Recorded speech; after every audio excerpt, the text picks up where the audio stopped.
Hello বন্ধুরা, তো আমি কিছু লাউয়ের ডুগা বেছে নিচ্ছি। তো লাউয়ের ডুগা দিয়ে আজকে একটি শুটকির তরকারি রান্না করব, অসাধারণ। তো যাই হোক, গড়ে কিছু ডাটা ছিল, সেগুলো বেছে নিয়েছি।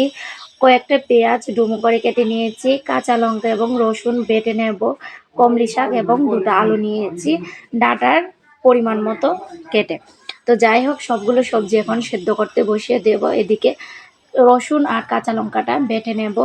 দুইটা শীতল নিয়েছি, শীতলের পেস্ট বানিয়ে নিব।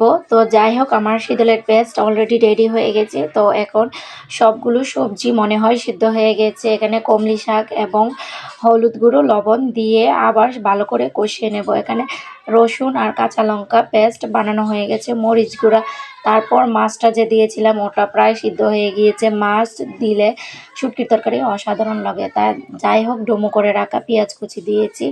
এখন বেটে রাখা শীতলের পেস্টটাও দিয়ে নাড়াচাড়া করে আবার কিছুক্ষণ কষিয়ে নেব। তো যাই হোক, রসুন আর কাঁচা লঙ্কার পেস্টটা দিয়ে আবার কিছুক্ষণ জাল করে নেব।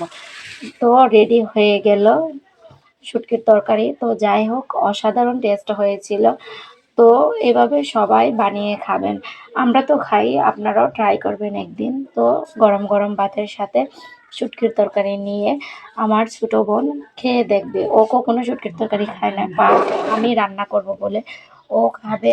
তো যাই হোক, দেখেন ও এভাবে খাচ্ছে খুবই আগ্রহী স্বরূপ। তো খেয়ে তো ও ফিদা। তো যাই হোক, ডোগাগুলো অনেক সফটই সিদ্ধ হয়েছে।